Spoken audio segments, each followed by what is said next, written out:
Thank you for tuning in and listening to Bob Bennett.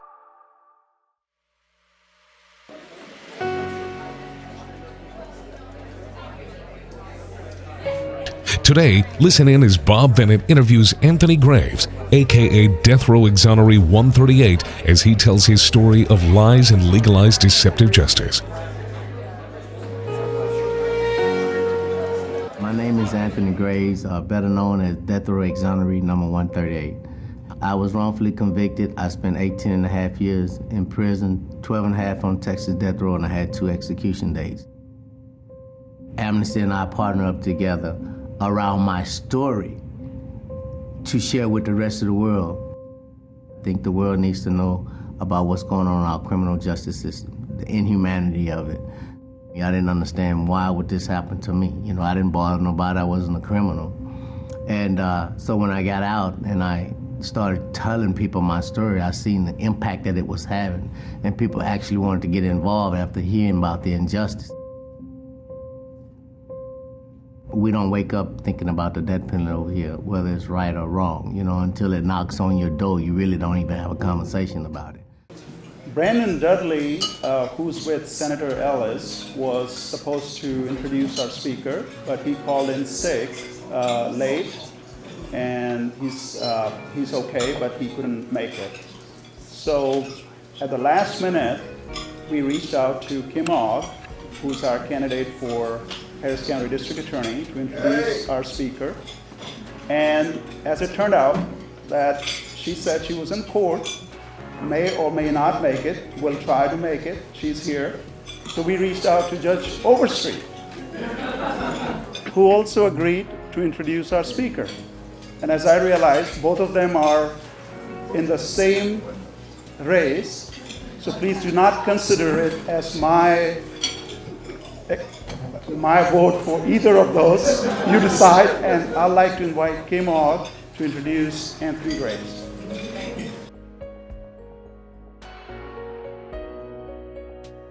I'm Kim Ogg. Welcome, everyone. It's no surprise to lawyers that 27 of us were signed up and 77 of us showed up for lunch. We're a flexible crowd. We've got court.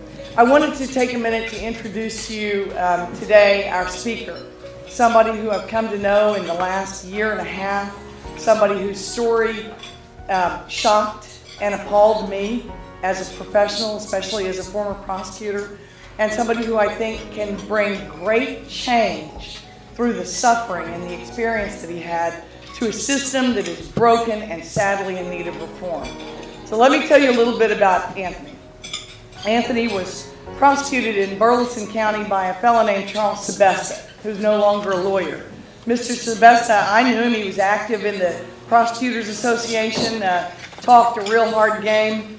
Unfortunately, Anthony's conviction was secured with perjured testimony, with undisclosed deals, and it brought to the public's attention the idea that the prosecution, if they have information that would show somebody could be innocent, and especially information that shows they are innocent, then there's a basic premise that they ought to share that with the defense, and they ought to do it timely. They ought to do it before the man spends 18 and a half years on death row, which is exactly what happened to Anthony Graves.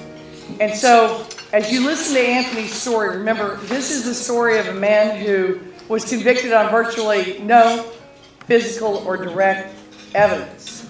A man whose life was held in the hands of a prosecutor, one prosecutor exclusively, who got to decide if he lived or died, and who was able to convince a jury with improper evidence, with perjured testimony, that Anthony was not only guilty, but Anthony should be killed by our state, by our society, the death penalty, that he was actually worthy of imposition of that he was actually worthy of being executed by our society. That's what Charles Sebesta did. He had that much power. And he was actually scheduled, he had 2 separate execution dates. And so I don't know how we repay or apologize or thank someone for the changes that suffering brought, but all I can tell you is I respect it.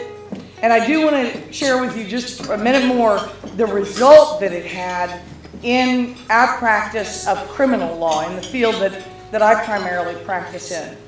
As a young prosecutor, I've got to tell you, in the 80s, I was taught that there were no such things as wrongfully convicted people in Texas. I was taught as a prosecutor by our association that there had never been a wrongful conviction proven in Texas. Not just on death row, not just a capital, but that there were no wrongful convictions based on actual innocence. I mean, that was the party line. And so when you're a young and impressionable lawyer, you may not necessarily believe it's all true, but that was what we were being taught. And so as technology changed with the advent of DNA, with the improvements and the debunking of so many junk sciences, and then with not the flood, but to us what seemed like almost a flood of exonerations, with Anthony's being as prominent as they come, a man on death row. Michael Morton served 25, but he wasn't on death row.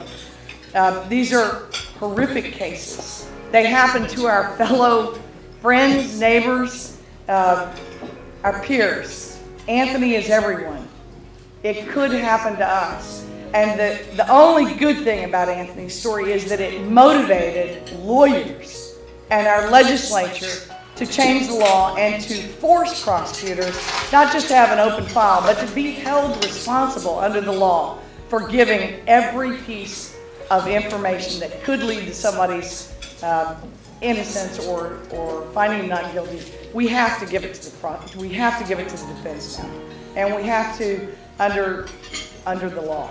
And that is a huge change. We just recently saw a case where a prosecutor said, it's not Brady material if I don't believe it. That's the Temple case, and that's quoting Kelly Siegler, and that's Judge Gist wrote it in his opinion. And that's what you're dealing with. You now have generations of lawyers who've come to believe that if we don't somehow believe it, even if it might show his innocence, we don't have to turn it over. And that's just nonsense. It's not constitutional. It's not American. It's bad for our democracy.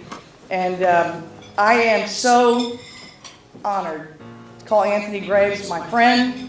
I think you'll learn a lot from what happened to him. And if his story doesn't motivate you to go out and change our criminal justice system, I don't know what will. You've changed it a lot, Anthony, and I'm looking forward to you changing it a whole lot more. I am who I am because of what's going on in my life, and I give thanks to God for that. Back in 1992, when a horrible crime had taken place, 6 people were murdered. They were shot, stabbed, bludgeoned to death, house set on fire, I guess an obvious attempt to hide the crime. 6 bodies, 4 were children. 1 was a teenage daughter, 1 was a grandmother. Can you imagine the outrage? Because this happened in a small town, Burleson County, Somerville, Texas. It's never happened like that before, and they were outraged. Matter of fact, I mean, the mayor came out in the paper the next day and said that whoever had done this crime didn't even deserve a new trial. They should just be caught and hanged. It took me 6,640 days to come back home, along with 2 execution dates. And I got to witness many of the young men that our state is murdering down there. I got to know them. And they weren't these bad actors as we all like to portray them. Okay, some of them had made one mistake, 5 minutes of their life, and we killed them. Because the citizens want to believe in you. They want to believe in our system. And if you're bringing somebody in there, they want to believe that you got it right. You know that. But you got to be responsible for it. And we got to hold you all accountable. Too many innocent people are losing their freedoms in their lives because we do not want to look under the rock anymore. It costs too much. Well, it cost that mother her child. It cost that child his father. It costs more than any dollar you can ever put on it. It don't cost too much. It saved lives. Anthony, Bob Bennett, good to see you again. Good to see you, Bob. And on behalf of Lone Star College, we thank you for the speech you gave. And one of the things that I wanted to ask, though, For the young people at Lone Star, what is your opinion about what they should do to help further either your foundation or to make sure that justice is done in other cases? What would be your recommendation? I think my first recommendation is that for students that really want to make a difference, that they should get involved with volunteer work. Volunteer work with these organizations that's really getting out there trying to, equal our justice system up. I think that like Innocent Projects, my foundation, they need people who are passionate about reform to get involved on a voluntary basis. Also, I think that what's most important is you got to use your voice in this state, in this nation, in this country, and that is you have to show up at the ballot box and be a voice with your vote. It is so important that we show up and we vote the people that we feel like would have our interests. One of the problems is we don't think our vote counts. But I always try to tell students that if your vote didn't count, why you think they spend so much money to keep you from voting? Your vote do count. You can make a difference at the ballot box, and I would say get involved in those ways. What else would your foundation provide or information to the students, or what else could they do for your foundation? Well, right now, my foundation, we are reaching out. Guys that are wrongfully convicted write to me all the time and ask for help. So what we're trying to do is we're trying to get students, law students in particular, do some research on their cases and put together like a summary of facts for us.